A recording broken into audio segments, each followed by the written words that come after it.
And next is growing medium or mga substrates. Again, yung substrates is para siyang replacement ng soil. Nag-hold siya ng plants, in-hold niya yung nutrients, in-hold niya yung air, yung moisture.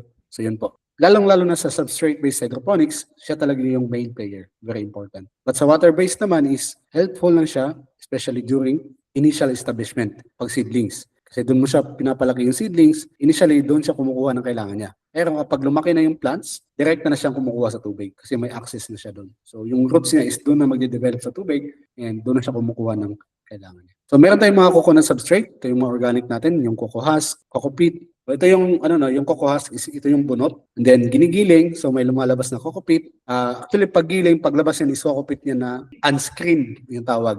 Unscreened coco peat. Meron sa yung powder ng coco peat and yung fiber, magkahalo pa yan. And then, ini-screen niya nila para ma-separate yung coco peat at fiber. And pwede din tong coco chips or parang tinadtad lang siya ng pinong-pino. Coco chips. So mix, parang husk lang po siya, bunot na chinap-chap. And next naman is, so yun, ito po yung mga coconut substrates. Pwede siyang sa melons, sa mga kamatis, gano'n. Kadalasan po siyang ginagamit, pwede sa NFT, Kratky, and also sa mga drip system. Rockwool naman is, ito yung nakikita nating mga cubes sa online. Naka-cubes na siya. Ito yung maganda sa Rockwool. Yan. Pwede siyang sa NFT, pwede po siyang sa aeroponics, deep water culture, and Kratky. Pwede po siya. No? So yan. Kung bibili kayo nito online is naka-cubes na siya. I-search nyo lang sa is Rockwool. Ang napansin ko lang dito is masyadong lapitin sa lumot. Madali siyang lumutin si Rockwool. No? And malakas siyang mag-absorb ng tubig. Pagka nag-seedling kayo sa Rockwool, mapapansin nyo, talagang ubos yung tubig mo sa container mo kapag nag-seedlings ka sa Rockwool.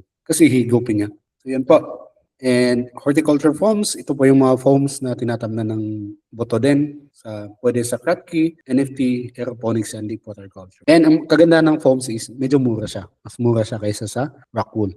Nasa around 1 peso per piece. And kung per set yung bibili mo, nasa around 0.7 peso yung isa. So si Rockwool is nasa around 1.5 to 3 pesos. So, depende po sa dami ng bibili nyo. So, yun. Ang isang lang ng foams is hindi siya ganun ka-absorbent ng tubig. Minsan lumulutang siya. Kapag, example, may container ka, tapos doon ka nagpunla sa foam, paglagay mo ng tubig is lumulutang siya minsan. Kaya may tendency na minsan matutuyuan yung buto mo kapag nasa taas. Pero kapag nag-germinate na yung buto mo, nakatagos na yung ugat sa ilalim, wala na pong problema yun kahit palumutan yung foams. And also clay balls, mga hydroton clay balls pwede. And favorite ko itong gamitin sa Kratky kasi kung mapapansin nyo, madaming nagkakaproblema sa Kratky kapag coco peat kasi masyado nga daw babad. Kasi yung na-mention ko kanina na dapat yung bottom part lang ng pots yung babasain mo o yung babad sa tubig. Hindi dapat malalim. Kasi kapag malalim, walang hangin, mawawaterlag yung ugat. Walang hangin, mamamatay. So dapat bottom part lang. And yun ang kagandahan ng clay balls. Kasi kahit pa medyo malalim yung tubig mo sa Kratky, nakalubog siya na malalim, si clay balls is hindi siya dikit-dikit. Madami siyang space. So madami siyang space para sa oxygen. And kadalasan yung ginagamit ko talaga is favorite ko is itong foam. So dyan ako nagsisidling sa foam. And kapag lumaki na, nililipat ko siya sa pots. Tapos nilalagyan ko ng clay balls. Combination siya. So yun. So ang role ng clay balls is i-stabilize niyo yung plant mo pag lumaki para stable siya. So yun. Pantabon siya. Ginagawa ko tong combination.